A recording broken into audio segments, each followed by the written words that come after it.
Welcome back to the Speaking and Communicating podcast. I am your host, Roberta Ndlela. If you are looking to improve your communication skills, both professionally and personally, this is the podcast you should be tuning into.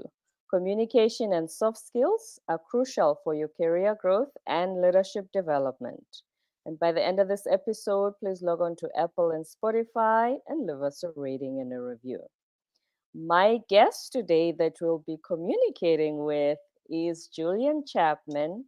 He is an expert on leadership, especially managerial leadership. He has over 3 decades of experience engaging teams and organizations.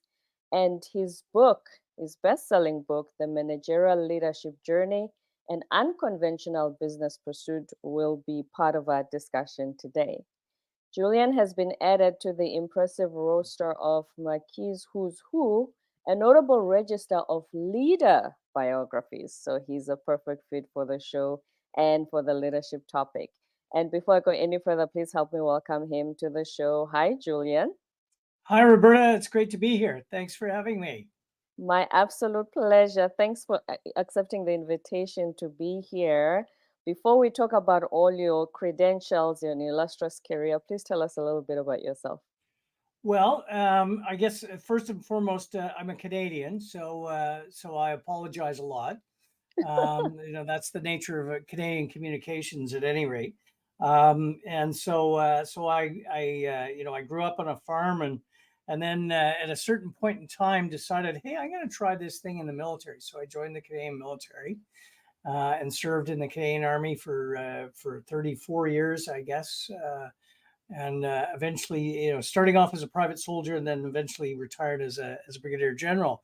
But at the same time, I also had a career in the consulting business, because leadership training is one of the key things that the military teaches. So I thought, hey, maybe I can carry that over into the civilian world. And so as a reservist, as I like to say in a Canadian fashion, I had a foot in the canoe and a foot on the shore. So I was leading both lives simultaneously, which had its challenges for my family with 4 kids and the likes. And so my wife ended up having to bear the burden of raising all those kids. But that's just a very quick overview of my background at any rate. So. Mm-hmm. It's interesting whenever any leadership topic is brought up and the military is part of the discussion.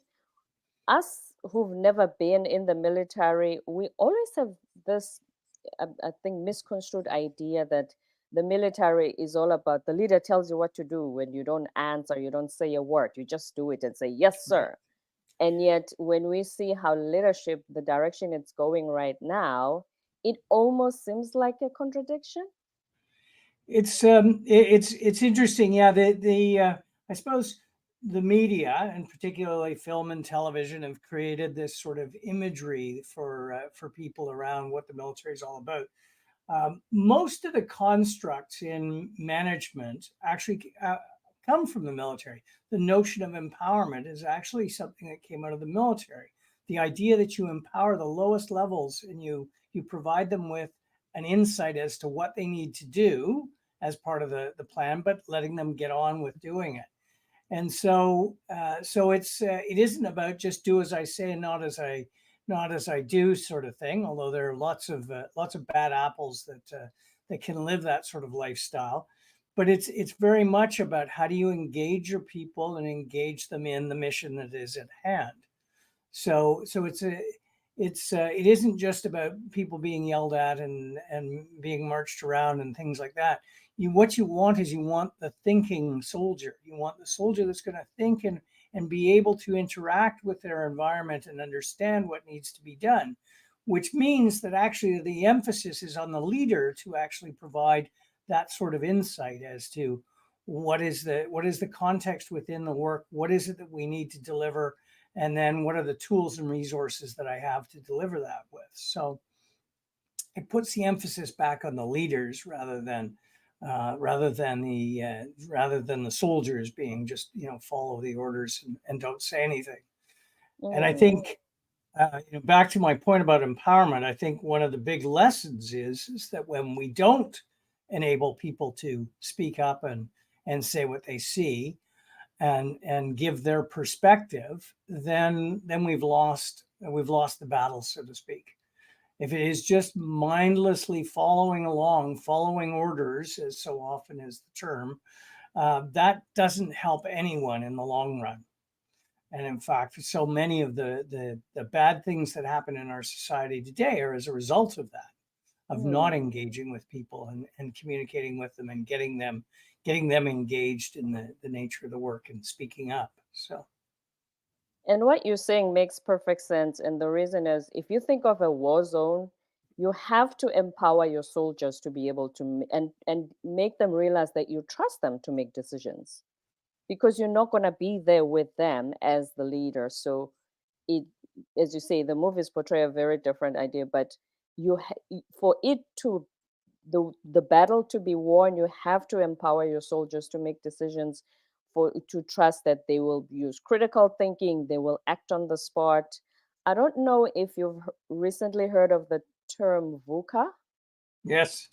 Yes, and that's actually a military term. Would you like to share your thoughts on that? Yeah, so I mean, the volatile, uncertain, complex, and ambiguous world that we live in today actually requires those that are the closest to, if you'll pardon the phrase, the coal face, in other words, those that are right in the thick of things, to actually be empowered, because there is no way for us to be able to respond as quickly as we can. So it's so important in the age of VUCA for us to be able to empower those people at the lower levels by giving them clarity of what is necessary. What are we trying to achieve? What is our intent and what is our aim that we're trying to achieve here, so that then they can use their own judgment and discretion to figure out how to do it. And the whole point of engaging employees is to be able to get them to use their judgment and discretion. Mm, If you think of jobs that one's had in one's lifetime where you have limited judgment and discretion, where you can't use your own thinking, you become disengaged. When you're not allowed to use it. Now, some of us will digress and not choose to use it, but that's different from not being allowed to use your judgment and discretion. right. Mm, So it's all interrelated from that standpoint. And I understand your perspective on communication. Communication becomes a critical part here. hmm. The only way to get two minds working together, two or more minds working together, is by communication. So you have to be very good at communicating and getting the message across, and particularly under stress and pressure. Right, right. And speaking of communication, especially in the leadership space, there's this quotation that I can't remember who said, the illusion we have about communication is that it has happened. Meaning, if I say something to you, Julian, you I shouldn't immediately assume that you understand it the way I intended to and that the message you got it as clear, as clearly at least the way I intended. So the communication hasn't happened because you haven't decoded the message That's right. in a way that I intended for you to decode it. Exactly. It's what we like to say is that I'm actually accountable for the message that I give you. You're not accountable as the receiver for the message that I send to you. It's up Mm, to me to make sure that you fully understand what my intentionality is, because there's so many other factors that get in the way. There was a great book by Bill Jensen years ago called Simplicity. And what Bill argued in that is that there's so much things that are happening in our world that are bombarding us. We assume that in the conversation that I'm telling you this one thing, and that one message is getting through, but there's so many other things, so many other factors. What other stresses? What other pressures? What do I have to do on my way home tonight? All of these sort of things come into play, and as a result, our communications get skewed. So I'm the one who is accountable to make sure that you understand what it is that I'm trying to achieve here. And that does require sometimes saying it more than once. The number of times I've had managerial leaders talk to me about, well, I told them once, yeah, that doesn't cut it. So it's about making sure that they truly understand. I write a weekly missive, and last week's missive was was my observations on the past, and communication 101 seems to have been lost out there in our world today. Mm. Just the basics of communication. And that might have been as a result of COVID over the years, and our disengagement, and how technology has come into play. But we have to get back to the basics about really understanding how to communicate. Mm-hmm. And I find in organizations they've lost that ability to communicate. You did mention stress, which I think sometimes does play a role in, like you said, we're disengaged, we're not communicating as much, and we need to go back to the basis. Sometimes when we are stressed, communicating almost, is put on the back burner because we feel like, you know, I have more urgent things to attend to. Did you hear what I just said? Let's do it. Mhm. We have a deadline. Hence, you say your managers say, I told them once because they had somewhere else to be That's after right. that. Yeah, and I would suggest as well, and I heard one of your podcasts recently, the nature of our focus on how the message is sent is important, but we spend too much time worrying about the intonation, the body language, and those sort of things, rather than the clarity of the message itself. And Mm, so, for example, and I say this all the time, whenever there's this discussion about, well, so and so isn't getting along with their people, and they're very brusque, and they're, these sort of things. And one of the first questions I ask is, English a second language for the individual? We have this attitude in the English speaking world that you have to be perfect with your language, and and when someone is speaking in another language, they're just trying to get the message across, and right. and they don't have all those nuances that we suddenly expect in our society today of the language, and that it's about getting to really truly understanding the intent of the individual as they send the message. Mm. Focus on the ultimate message. You mentioned managerial leadership earlier. What is that? The art of managing managers. Well, so managerial leadership. So we talk a lot about leadership. There are lots of books about leadership, and we talk about leadership. The problem is it's an overused word. It's an overused word because it can mean my greatest sports figure. It can mean a political figure. It can mean all these different things. So managerial leadership is the ability to bring together both management and leadership. So a managerial leader is someone who is in a role whose job it is to lead others and to manage the tasks. And it's about bringing those two things together. And there's often we just focus on the leadership side, which is important. Absolutely. It's about how you connect with the individual, but you also Hmm. have to do the management side, which is managing the task. So they're not mutually exclusive. In fact, the two of them have to be in symbiosis. You can't have one without the other, or at least that's my argument, that you have to bring management and leadership together, because there are some great leaders out there who are horrendous managers, and then everything falls apart. They're Right. able to connect, and they have wonderful conversations with their people, but where are they going? But the job has to be done. And then you have the taskmaster who is just focused on the task but not on the people, and as a result it's a dark satanic mill is where everyone ends up working, sort of Mm, thing. So it's about those two things have to be in symbiosis.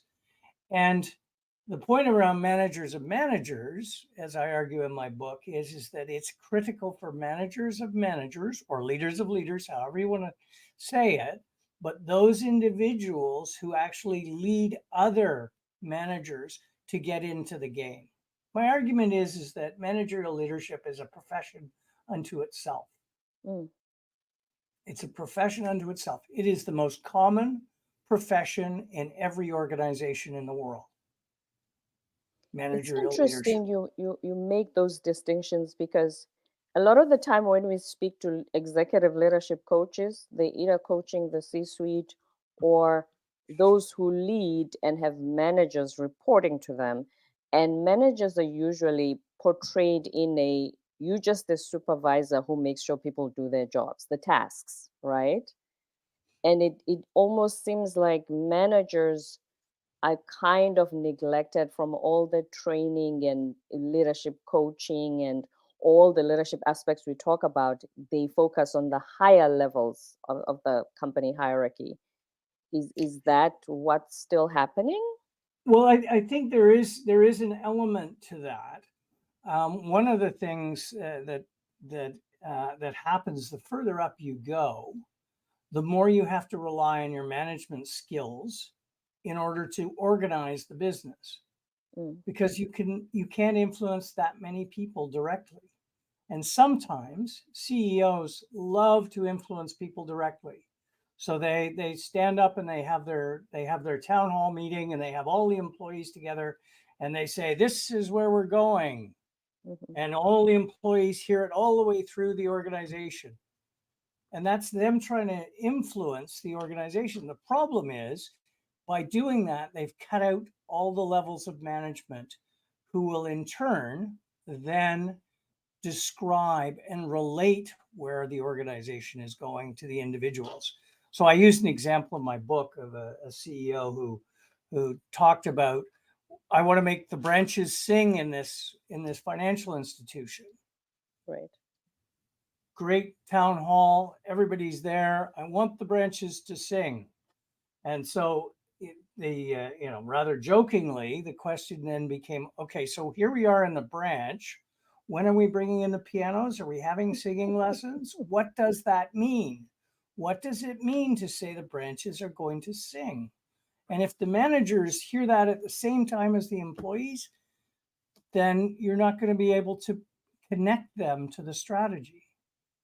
So it can't be this cult of personality. It's got to be about this careful planning and thinking through, how are we really going to run this?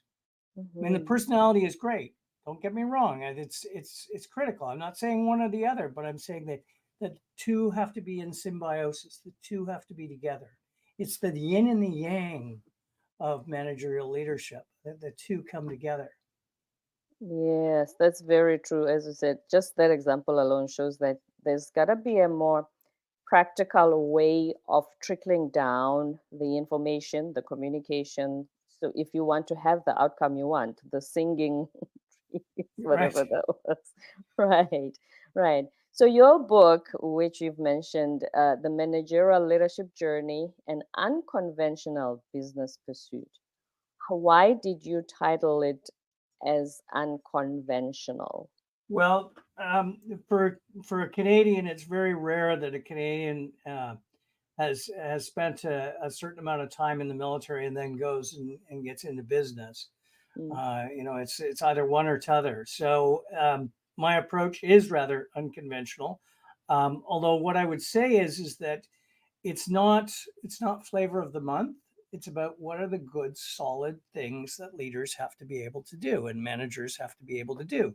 And part of that is their job is to remove the pain in the organization, to enable the organization to move forward. It's about being focused on removing the roadblocks that get in people's way. And far too often that isn't what happens. We mm, don't spend the time as managerial leaders to clear the path to enable people to get on with it. And part of that clearing of the path is, in fact, that communication piece, being absolutely crystal clear on what the expectations are. What do we need to deliver here? What must we deliver and what do we want to deliver are critical things that managers have to be able to express. And as I said earlier, it is a profession.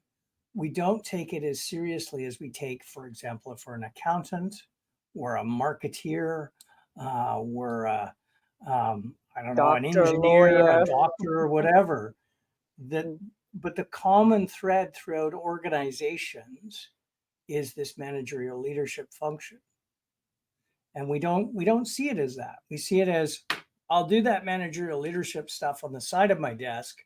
Let me get back to my spreadsheets and everything else, when it's the human beings that actually drive the business.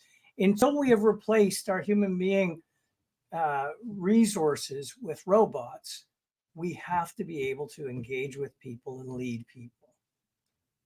And mhm. that's the priority. And so, and that cascades all the way down to, what do you delegate, what do you not delegate? All of these sort of things is a critical part of this. Delegation always comes up, and it's at least been listed as one of the biggest challenges of leaders, especially that they struggle with delegating. Sometimes there's always this gray area of, have I delegated too much? Or sometimes they delegate, but then they keep checking back with you to see. It's almost like they don't trust that you did the thing they delegated you to do. So is that delegation? Why is that quite a challenge for most leaders? Well, I think part of it is not understanding the framework of delegation. So I delegate the things that don't require my sort of capability, and I need to free myself up to be a managerial leader, so that I'm actually building the capability of my team in the long run. If I'm doing all the work, I'm not building anything. Uh, we say at Forrest and Company, we say that the role of the leader is to build a team of increasingly capable direct reports. That's what Mm, their job is. So that means that you're practicing continuous improvement all the time, and you're developing your people. If I'm doing all the work and I'm not delegating and coaching and assessing how well they're doing in all of this, then I'm not really building a team of increasingly capable direct reports. So that has to be what my manager is looking at me to deliver. Am I actually building the capability of this team? And far too often, either the case of the manager who micromanages, in other words, who breathes mhm, down the back of the neck of their direct reports, or the manager who delegates and disappears, is actually the problem, not necessarily of that manager, but their boss's problem, because they're obviously not being monitored and coached well enough either. So we think of it in a very binary thing, that it's just this relationship between the manager and the direct report. mm. It's also the third person in that is their manager, and what are they doing about ensuring that their managers are being effective. I had never heard of that other leg of this relationship, because when a manager delegates a task, it's part of what the team is supposed to do. So they think, okay, Roberta, this is your section, and I will trust you to do this. Bring it back to me in the next 2 days. Even if they disappear, how is the leader who they report to? How are they responsible for their actions in that, Julian? Well, in this particular case, they are holding that manager who delegated and disappeared, or delegated and micromanaged. They're Mm, holding them accountable for being a good manager, or they should be. If they're not, then that manager can delegate and disappear, and we don't deliver what is expected, mhm. or we deliver it through micromanagement. It gets delivered, but everybody is annoyed and angry and doesn't want to deal with that manager any longer, right? So it's actually that manager's problem. The, we use the term accountability to define this. And accountability is different from responsibility. And one of the things that, if you look in the Oxford English Dictionary and look up accountability, and it says see responsibility, and look up responsibility, it says see accountability. It doesn't help you. Mm, But one of the ways that we help our clients to understand the nature of this is to understand the difference between accountability and responsibility. So responsibility is a personal feeling of obligation. We'll say things, for example, that's a responsible young woman, yeah. meaning that that individual takes that on their own. Whereas accountability is actually the component of the relationship between a manager and a direct report. So in other words, a manager gives their direct report and says, here's what I need you to deliver. Here's when it needs to be delivered by. Here's what it looks like at the end. Now away you go and do it. And by the way, here's the resources to do that. That's the nature of accountability. And they hold that individual to account on the delivery of that. And because of the interrelationship of their own manager, what they're doing is they're actually assessing how effective the individual is in delivering that. How well did they work at it? Whereas responsibility, being a personal feeling of obligation, is what's inside me. Now, the problem, responsibility is a great thing. I'm not saying it's a bad thing. Right. But the problem is we don't all have the same sense of responsibility. The analogy that I draw is if you've ever seen 7-year-olds playing soccer or football, what do you see? Well, you see some of them are clustered around the ball, all trying to get to the ball. Some of them are picking flowers, and some of them whose parents have told them that only good boys and girls score are going to get the ball and they're going to run with the ball and they're not going to pass the ball to anyone on the team. They're just going to go and do it. That's what happens when we rely solely on people's sense of responsibility. Whereas accountability is, and I apologize, this is a sports analogy, but it's like a professional soccer or football team where everybody knows the position that they play and that we pass the ball back and forth. And when we score as a team. That's the difference between accountability and responsibility. And too often we rely solely on people's sense of responsibility. But human beings are all different. They all think differently, and they all have different levels of responsibility in their own background, their experiences, and all of those sort of things. So what we have to have is we have to have accountability first, and then we can employ responsibility after. That's my commitment to it. And accountability then becomes, what does it mean to be a manager? So I'm accountable for the output and the working behavior of my direct reports. I'm accountable for the goals of my direct reports. I can't blame them because that means that I haven't been doing my job if they don't hit the numbers. And if they're getting into arguments with one another, I'm the one that has to step in and deal with it. I can't say, no, go sort it out in the backyard kind of thing. And I need to build a team of increasingly capable direct reports, and I need to lead that team. And I have to practice continuous improvement. Those are the key accountabilities of a manager. Right. It sounds so, oh, go ahead. No, go. No. No, I'm just saying it sounds similar to what one of my previous guests said. They said a leader's job or responsibility is to be replaceable. You grow your team, like you said, you grow your team and you make them capable so much that they can replace you in your job. Yeah, that's a sort of a limiting way to look at it, I would suggest, right? I mean, but there are lots of phrases. You're working yourself out of a job. You're hiring a replacement. There's a variety of other terms that are used, but it really is about how do I unleash the capability of these individuals? How do I unleash them? And I do that by, first of all, providing them with the framework, and then they can go and be unleashed. Years ago, when we started empowerment, for example, what we did was we said, everybody out, just go and do your thing. Well, that's when empowerment really fell apart. And I'm talking, more than 20 years ago when it fell apart, when the realization, well, that won't work. People were wandering around in the desert. Okay, well, what am I supposed to do here? And these sort of things. You need to have the framework around, here's the sandbox. Here's your sandbox. And it can't be too small for you, and it can't be the Sahara.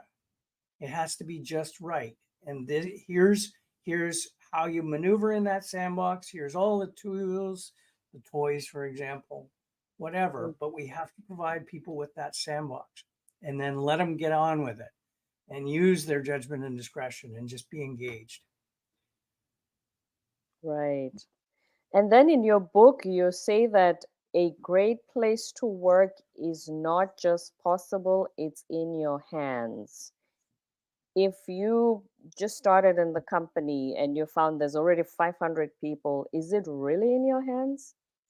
Well, I wrote the book specifically for managerial leaders, Mm, right? And there's an old adage: the fish rots from the head. The problems in organizations are not the employees; it's management. mhm. There's another old adage: there are no bad organizations, only bad managers, Only because it's bad not the managers. organization. Mm, We take our direction from our management. And far too many times, managers, will turn around and say, "Well, I've got, these employees, they're not good enough, and find me some better ones," and these sort of things, without realizing that our job is to grow them and develop them. Nobody comes fully formed. no. Even if Nobody they comes have fully. degrees, because even college or university doesn't teach you the actual day-to-day job. They may teach you the Exactly. No, skill, but day-to-day workings at a job, you just learn when you it, enter the organization. Yeah. the employees you want to hire are the ones with street smarts, not book smarts. Mm. That can look around corners and can actually conceptualize abstraction, especially in the VUCA world, because Is that the part of soft lessons of skills? experience. Sorry, say that again. Is that part of the soft skills we sometimes talk about? Well, I think interestingly enough, I suppose it's a more of a harder skill in a sense, because it's actually, can I conceptualize? Can I handle the ambiguity here? Can I handle the complexity that's here? That becomes the critical glue that binds, because we can't rely on a set of experiences.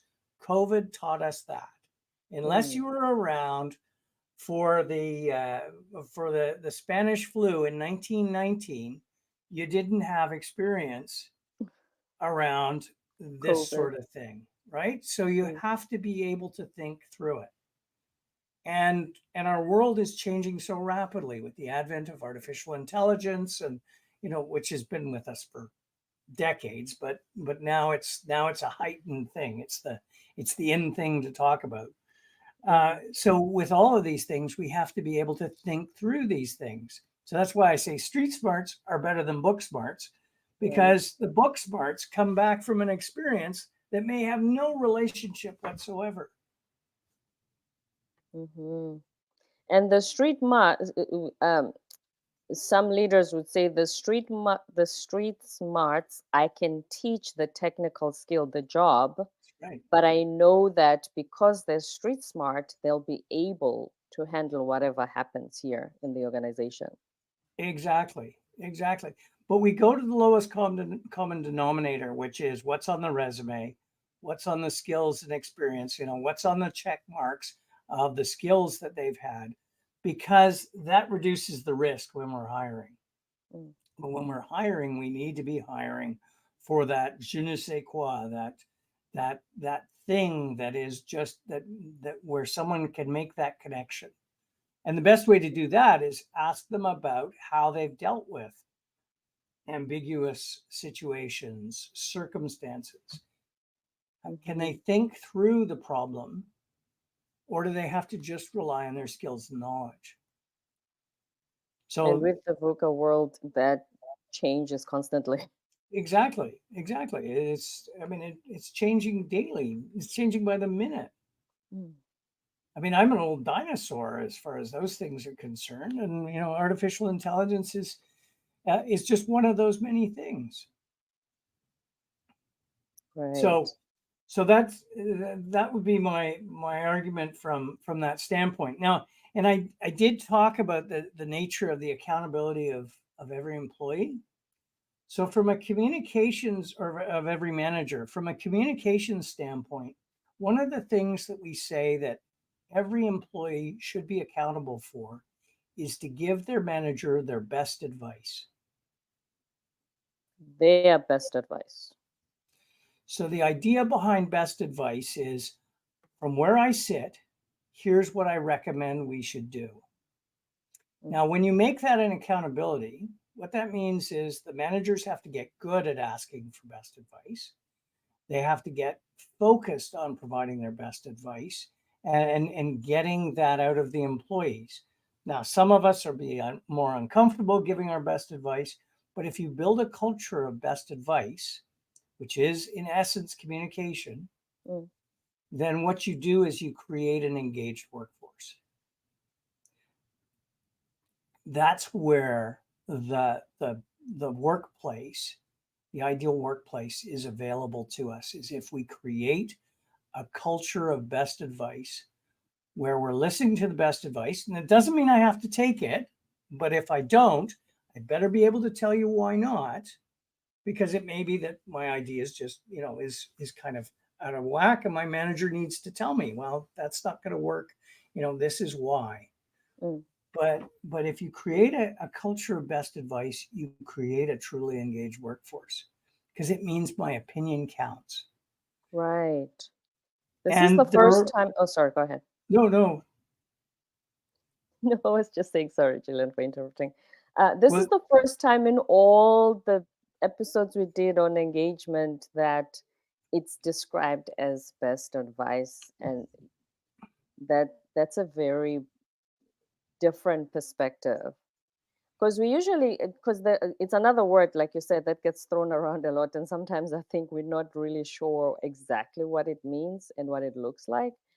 But we always think engagement just means, if they involved, and then what do you mean involved? But the best advice one, that's really a different perspective. So thank you for sharing that. So go ahead.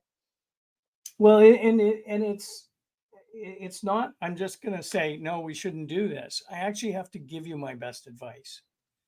And, one of the what I like to refer to as the holy grail of business is that everyone is looking for open and honest dialogue. And I say it's the holy grail of business because everybody's looking for it and nobody's found it. And best advice is the closest thing that we can come to around open and honest dialogue and creating a culture of best advice. And so that means that if I'm a manager and I'm getting best advice, but I'm stifling it because I'm not doing anything with it or I'm being quiet, my manager needs to be paying attention to that. My manager needs to be getting the best advice coming back up. We can't do this way, and here's why, and here's what I think we need to do, are the things that come out of best advice.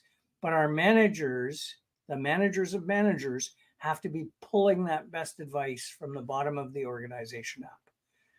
And back to the story that I told you of the CEO who said, I want to make the branches sing. Sing the piano. It requires the best advice at all levels to come back up and say, okay, well, here's how we can do that. Here's how we can do that. Here's how we can do that. And that's forcing people to no longer sit on their hands and say, well, this is never going to work. I actually have to be engaged in solutioning this. And that's the roots of continuous improvement and innovation. And in a VUCA world, we have to get best advice. We have to have best advice because we're not seeing it all. Only those that are, as I said before, at the coalface are actually seeing it all. They have the perspective that we as leaders in our ivory towers or whatever you want to call it don't necessarily see. And also, obviously, for best advice to come as a leader, be approachable, have an open door policy. Otherwise, no matter how much people think they'd love to share, if you are not approachable, wouldn't that be a challenge? Exactly. And so one of the things in some of the clients that have implemented this, the performance evaluation at the end of the year includes an element of best advice. So in other words, I think you didn't give me best advice this year. Well, why is that? Probably because of me as the manager, right? And so So we make that part of the performance evaluation is, what was the level of best advice? Because if you say you're not giving me your best advice, well, it's probably back on me. Now, one of the things that a CEO of a major international bank used to say, that the best advice moment was when he had to put his tin hat on, because it was probably something that he had screwed up somewhere along the way. So we have to gird ourselves as leaders that the best advice is going to be about something that we've probably screwed up somewhere along the way, but we have to own that. And we have to recognize, and this is why I talk about it, the managerial leadership journey, that it's a journey. Nobody is perfect, and that we learn along the way. We have to continually be learning, and we need to be taking those lessons learned and changing them. It's okay to make mistakes, but if you keep making the same mistake, that's problematic. So, of course, we're going to make mistakes along the way. But we have to recognize that that's just the reality.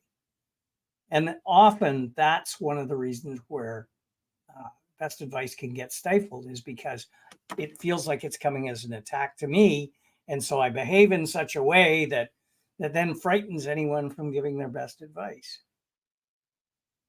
It might feel like an attack if you're one of those leaders who lives under this myth or this idea that you have to have all the answers, because you're not expected to have all the answers. Exactly. Mm. Exactly. I mean, perfectionism is the sure route to unhappiness, because you can't get it perfect. Yeah, both in And business and in life. exactly. And far too many leaders think they have to be perfect.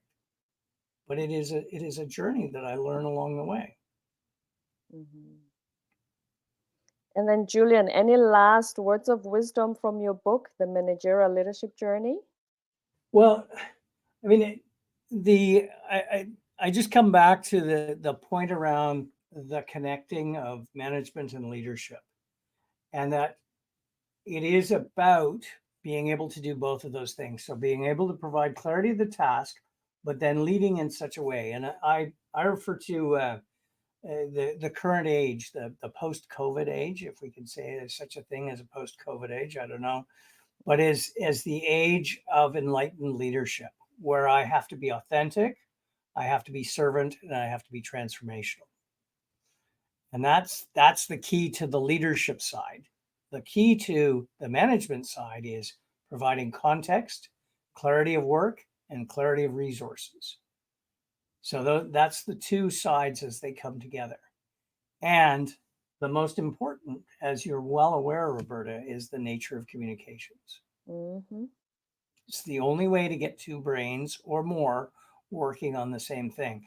And back in the day, in my earlier life in leadership development, I didn't put enough emphasis on communication. So this is one of my lessons learned in my life, that communication is so critical, and that we have to get really good at it. That's part of that professional managerial leader has to get really good at communicating and connecting and making sense and clarifying all the time. What are the expectations? And then listening, truly listening to the best advice. Mm-hmm. Words of wisdom from Julian Chapman, the author, leadership expert, and, as he said, he's a Canadian who's had over 3 decades of leadership experience and was in the Canadian Army. This has been such a pleasure. I've really had a good time. Thank you, Julian, for being here today. Well, thank you very much for providing me with the opportunity, Roberta. It was terrific and some great questions. So thank you very much. Well, appreciate your kind words. It's my pleasure. And before you go, where can we find you online or the socials so that we can You can continue to connect you with you? Yeah, you can find us at www.forestandco, forest as in the trees and the forest with two R's, andco.com, or the managerial leadership journey.com. So both of those will get to us here. forrestandco.com and the Mhm. managerial leadership Journey. journey.com. Yep, Okay. So the forest that can sing. that's right. Exactly. Excellent stuff. Thank you very much. Thank you, Roberta. My pleasure, Julian. Don't forget to subscribe, leave a rating and a review on Apple and Spotify, and stay tuned for more episodes to come.